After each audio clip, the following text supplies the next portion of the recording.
edited by Christopher Tolkien, read by Martin Shaw.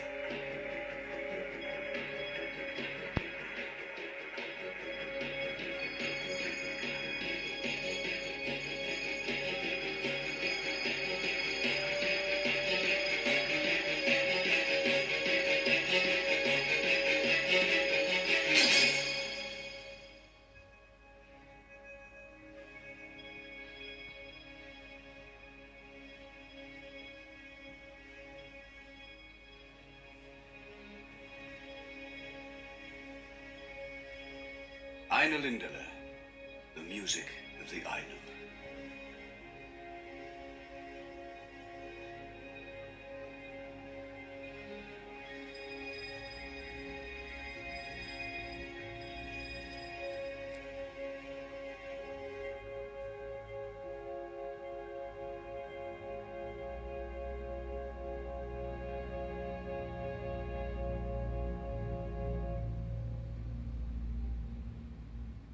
There was Eru, the One, who in Ardor is called Iluvatar.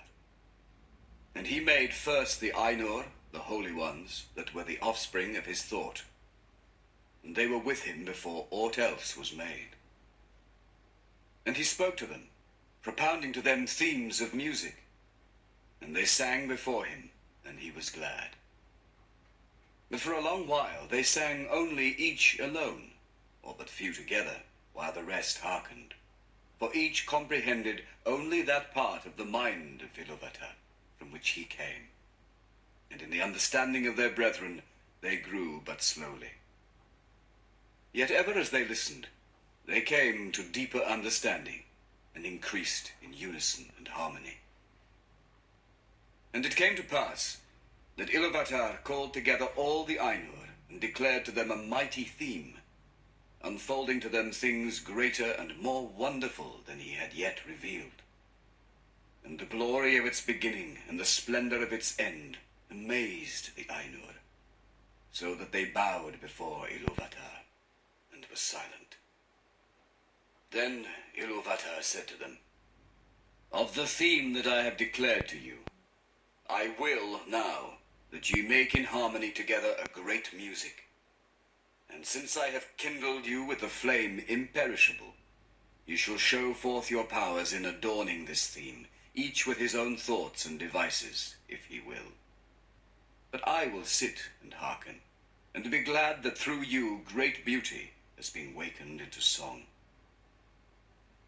Then the voices of the Ainur, like unto harps and lutes and pipes and trumpets and viols and organs, and like unto countless choirs singing with words, began to fashion the theme of Iluvatar to a great music. And a sound arose of endless interchanging melodies woven in harmony, that passed beyond hearing into the depths and into the heights, and the places of the dwelling of Iluvatar were filled to overflowing, and the music and the echo of the music went out into the void, and it was not void. Never since have the Ainur made any music like to this music, though it has been said that a greater still shall be made before Iluvatar by the choirs of the Ainur and the children of Iluvatar after the end of days. Then the themes of Iluvatar shall be played aright, and take being in the moment of their utterance, for all shall then understand fully his intent in their part, and each shall know the comprehension of each. And Iluvatar shall give to their thoughts the secret fire, being well pleased. But now Iluvatar sat and hearkened, and for a great while it seemed good to him, for in the music there were no flaws. But as the theme progressed, it came into the heart of Melkor to interweave matters of his own imagining that were not in accord with the theme of Iluvatar. For he sought therein to increase the power and glory of the part assigned to himself. To Melkor, among the Ainur, had been given the greatest gifts of power and knowledge, and he had a share in all the gifts of his brethren.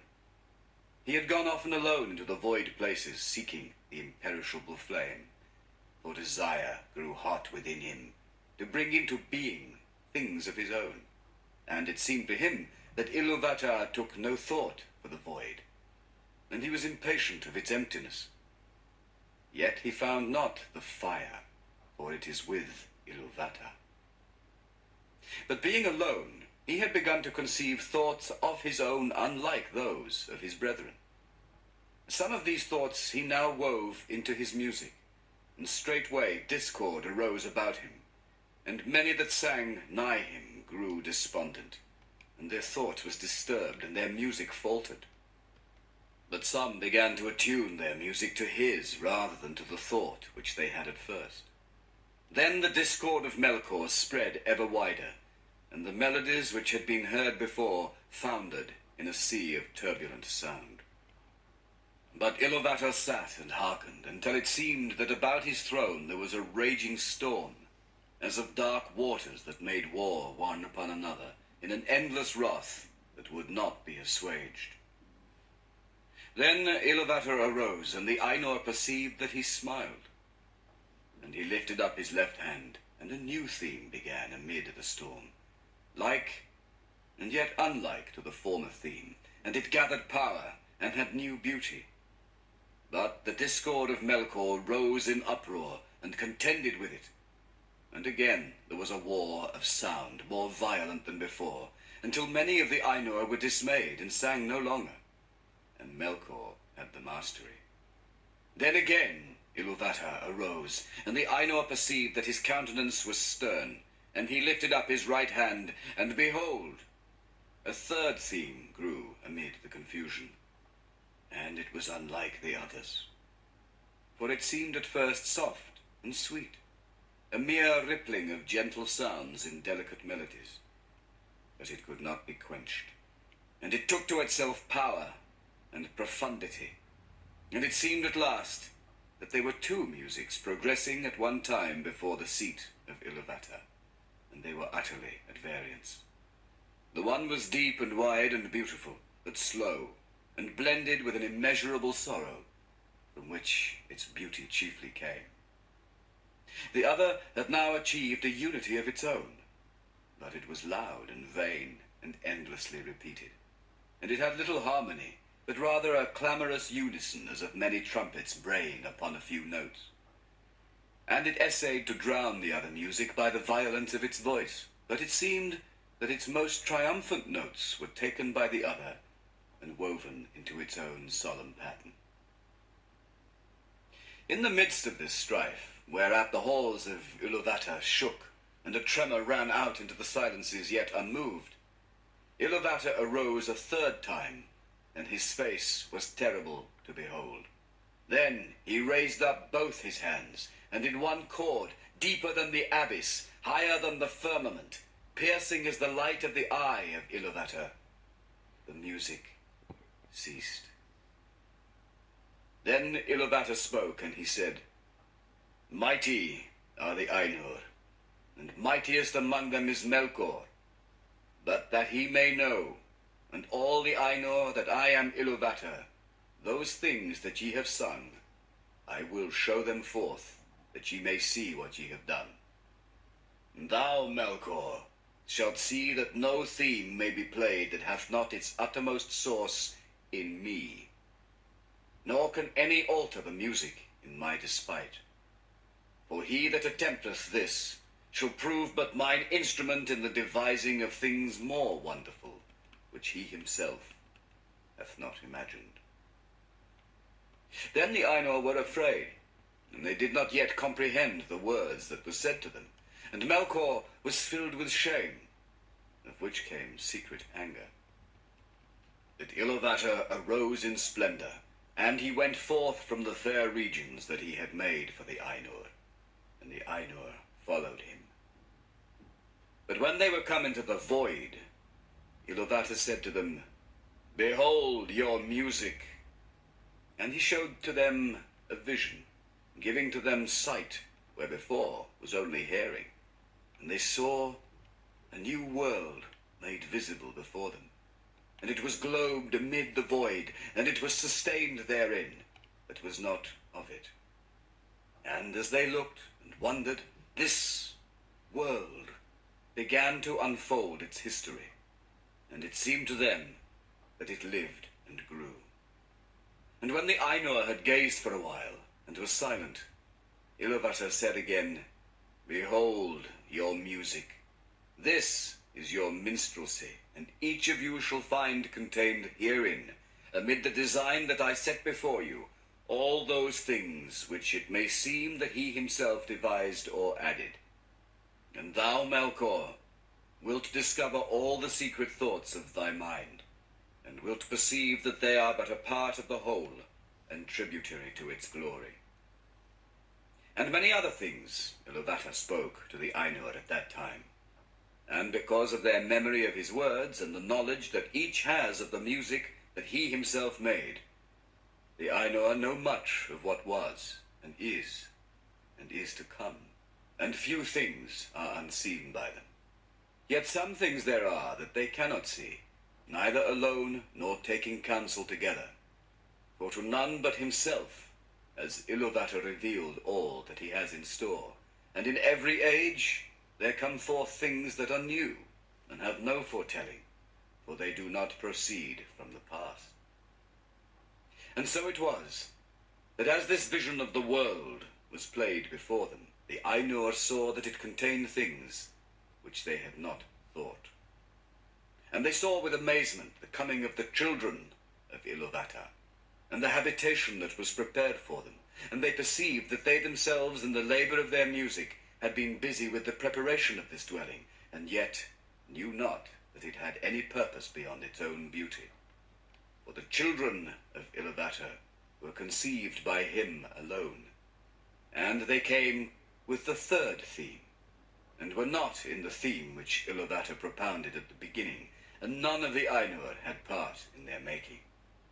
Therefore, when they beheld them, the more did they love them, being things other than themselves, strange and free, wherein they saw the mind of Iluvatar reflected anew, and learned yet a little more of his wisdom, which otherwise had been hidden, even from the Ainur.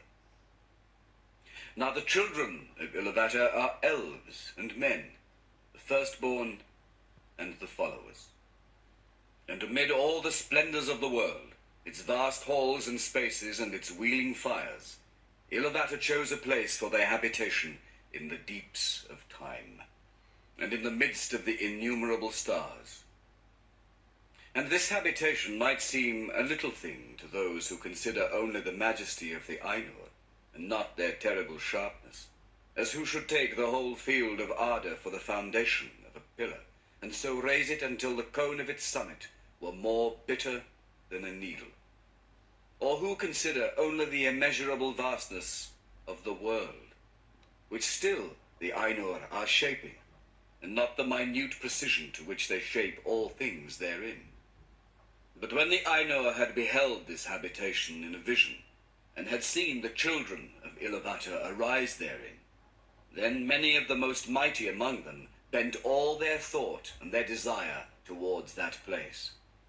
And of these Melkor was the chief, even as he was in the beginning the greatest of the Ainur who took part in the music.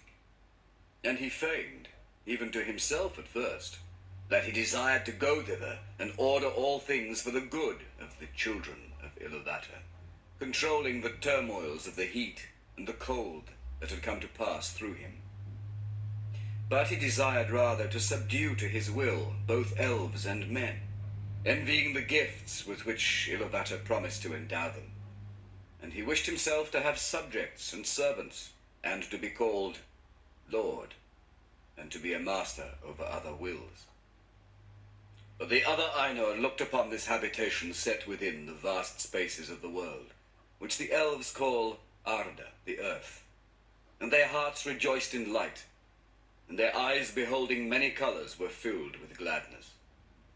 But because of the roaring of the sea, they felt a great unquiet, and they observed the winds and the air, and the matters of which Arda was made, of iron, and stone, and silver, and gold, and many substances.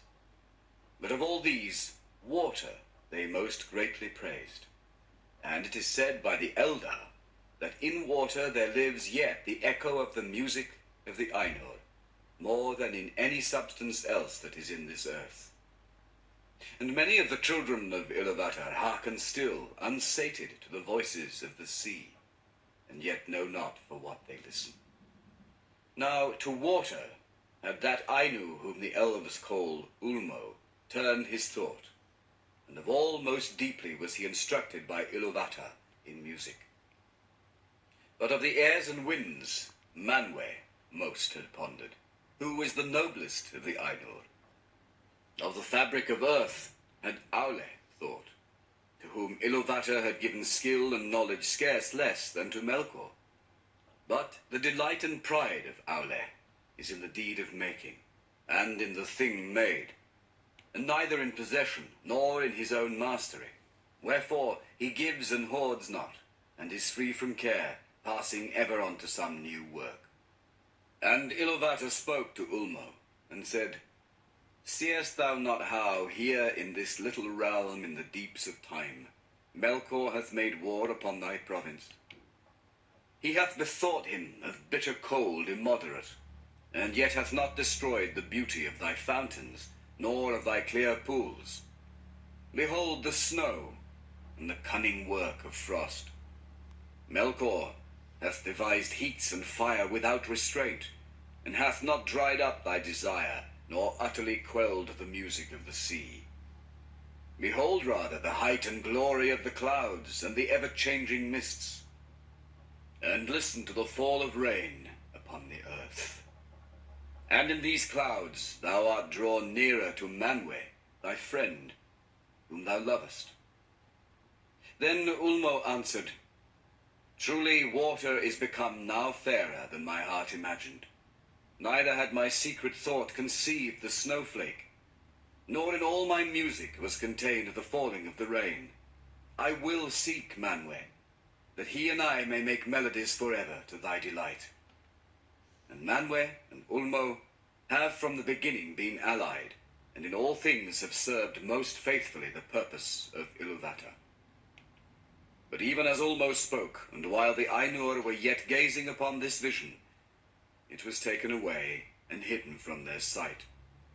And it seemed to them that in that moment they perceived a new thing, darkness, which they had not known before, except in thoughts.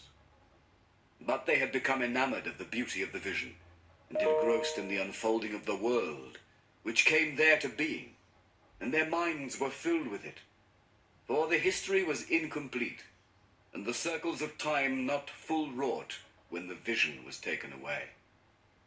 And some have said that the vision ceased ere the fulfillment of the dominion of men, and the fading of the firstborn. Wherefore, though the music is over all, the Valar have not seen as with sight the later ages, or the ending of the world. Then there was unrest among the Ainur. But Iluvatar called to them and said, I know the desire of your minds, that what ye have seen should verily be, not only in your thought, but even as ye yourselves are, and yet other. Therefore, I say, Ea, let these things be. And I will send forth into the void the flame imperishable, and it shall be at the heart of the world, and the world shall be. And those of you that will may go down into it. And suddenly the Ainur saw afar off a light, as it were a cloud with a living heart of flame. And they knew that this was no vision only, but that Iluvatar had made a new thing, Ea, the world that is. Thus it came to pass that of the Ainur some abode still with Iluvatar beyond the confines of the world. But others, and among them many of the greatest and most fair, took the leave of Iluvatar and descended into it. But this condition Iluvatar made, or it is the necessity of their love, that their power should thenceforward be contained and bounded in the world, to be within it forever, until it is complete, so that they are its life, and it is theirs. And therefore they are named the Valar, the powers of the world. But when the Valar entered into Ea, they were at first astounded and at a loss, for it was as if naught was yet made which they had seen in vision, and all was but on point to begin, and yet unshaped, and it was dark, for the great music had been but the growth and flowering of thought in the timeless halls, and the vision only a foreshowing. But now they had entered in at the beginning of time, and the Valar perceived that the world had been but foreshadowed and foresung, and they must achieve it. So began their great labors in wastes unmeasured and unexplored, and in ages uncounted and forgotten, until in the deeps of time, and in the midst of the vast halls of Ea, there came to be that hour and that place where was made the habitation of the children of Iluvatar. And in this work the chief part was taken by Manwë, and Aule, and Ulmo.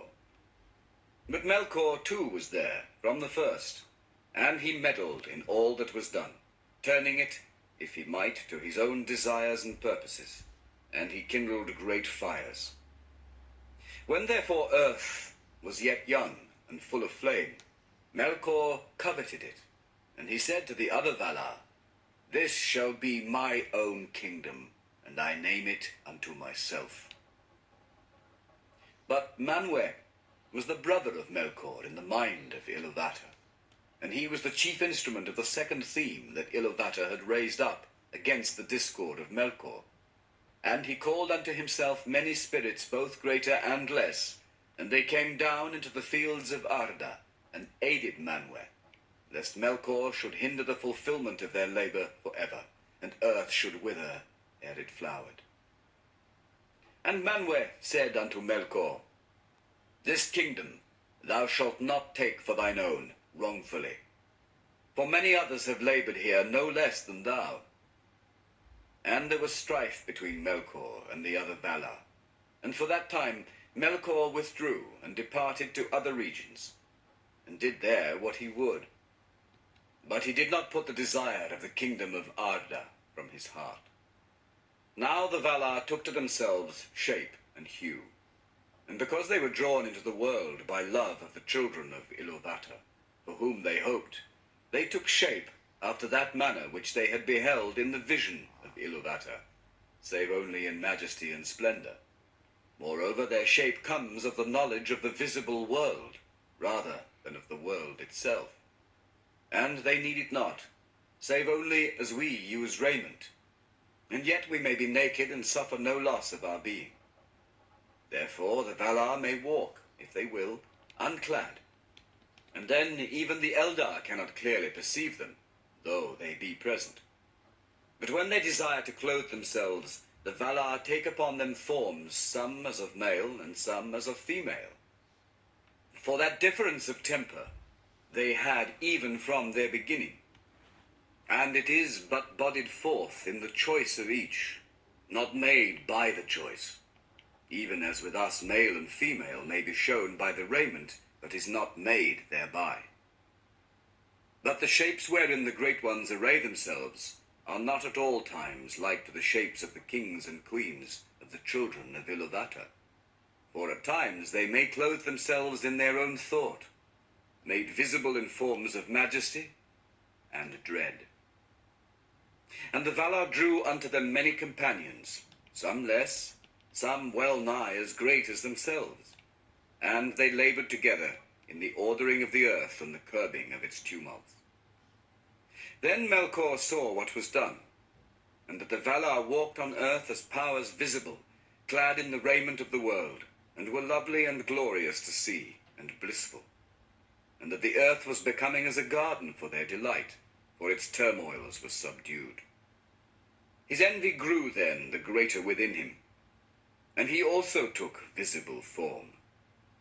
But because of his mood and the malice that burned in him, that form was dark and terrible, and he descended upon Arda in power and majesty greater than any other of the Valar, as a mountain that wades in the sea, and has its head above the clouds, and is clad in ice and crowned with smoke and fire. And the light of the eyes of Melkor was like a flame that withers with heat, and pierces with a deadly cold. Thus began the first battle of the Valar with Melkor for the dominion of Arda. And of those tumults the elves know but little, for what has here been declared is come from the Valar themselves, with whom the Eldalir spoke in the land of Valinor, and by whom they were instructed. But little would the Valar ever tell of the wars before the coming of the elves. Yet it is told among the Eldar that the Valar endeavored ever, in despite of Melkor, to rule the earth and to prepare it for the coming of the firstborn. And they built lands, and Melkor destroyed them. Valleys they delved, and Melkor raised them up. Mountains they carved, and Melkor threw them down. Seas they hollowed, and Melkor spilled them. And naught might have peace or come to lasting growth, for as surely as the Valar began a labor, so would Melkor undo it or corrupt it. And yet their labor was not all in vain. And though nowhere and in no work was their will and purpose wholly fulfilled, and all things were in hue and shape other than the Valar had at first intended, slowly nonetheless the earth was fashioned and made firm. And thus was the habitation of the children of Iluvatar established at last in the deeps of time, and amidst the innumerable stars.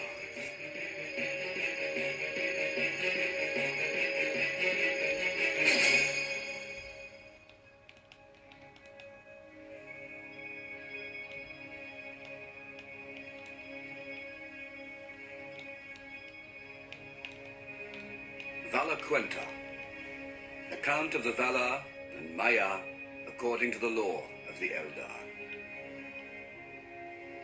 In the beginning, Eru, the One, who in the Elvish tongue is named Iluvatar, made the Ainur of his thought, and they made a great music before him.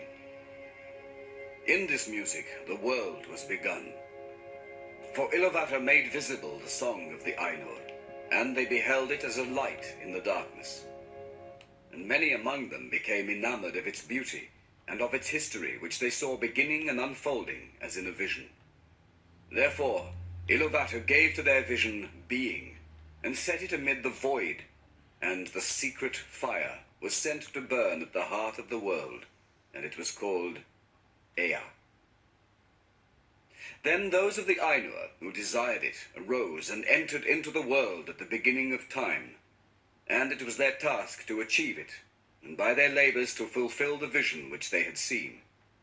Long they labored in the regions of Ea, which are vast beyond the thought of elves and men, until in the time appointed was made Arda, the kingdom of earth. Then they put on the raiment of earth, and descended into it, and dwelt therein. Of the Valar. The great among these spirits the elves name the Valar, the powers of Arda, and men have often called them gods. The lords of the Valar are 7, and the Valir, the queens of the Valar, are 7 also. These were the names in the Elvish tongue as it was spoken in Valinor, though they have other names in the speech of the elves in Middle-earth, and their names among men are manifold. The names of the lords in due order are Manwe, Ulmo, Aule, Orome, Mandos, Lorien, and Tulkas. And the names of the queens are Varda, Yavanna, Nienna, Este, Vaire, Vana, and Nessa. Melkor is counted no longer among the Valar, and his name is not spoken upon earth. Manwe and Melkor were brethren in the thought of Iluvatar. The mightiest of those Ainur who came into the world was in his beginning Melkor, but Manwe is dearest to Iluvatar, and understands most clearly his purposes. He was appointed to be, in the fullness of time, the first of all kings, lord of the realm of Arda, and ruler of all that dwell therein. In Arda his delight is in the winds and the clouds, and in all the regions of the air, from the heights to the depths, from the utmost borders of the vale of Arda, to the breezes that blow in the grass.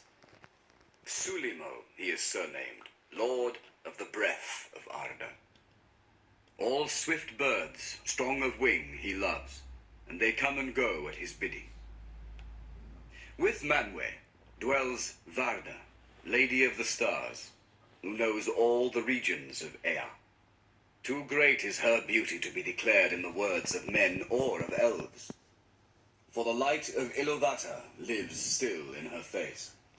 In light is her power and her joy. Out of the deeps of Ea she came to the aid of Manwe. For Melkor she knew from before the making of the music, and rejected him, and he hated her, and feared her more than all others whom Eru made. Manwe and Varda are seldom parted, and they remain in Valinor. Their halls are above the everlasting snow, upon Oyulassa, the uttermost tower of Taniquetil, tallest of all the mountains upon earth. When Manwe there ascends his throne and looks forth, if Vardar is beside him, he sees further than all other eyes, through mist and through darkness, and over the leagues of the sea. And if Manwe is with her, Varda hears more clearly than all other ears the sound of voices that cry from east to west, from the hills and the valleys, and from the dark places that Melkor has made upon earth. Of all the great ones who dwell in this world, the elves hold Varda most in reverence and love. Elbereth they name her, and they call upon her name out of the shadows of Middle-earth, and uplift it in song at the rising of the stars. Ulmo is the lord of waters. He is alone. He dwells nowhere long, but moves as he will in all the deep waters about the earth or under the earth. He is next in might to Manwe, and before Valinor was made, he was closest to him in friendship. But thereafter he went seldom to the councils of the Valar, unless great matters were in debate. For he kept all Arda in thought, and he has no need of any resting place. Moreover, he does not love to walk upon land, and will seldom clothe himself in a body after the manner of his peers. If the children of Eru beheld him, they were filled with a great dread, for the arising of the king of the sea was terrible as a mounting wave that strides to the land, with dark helm foam-crested, and raiment of mail shimmering from silver down into shadows of green.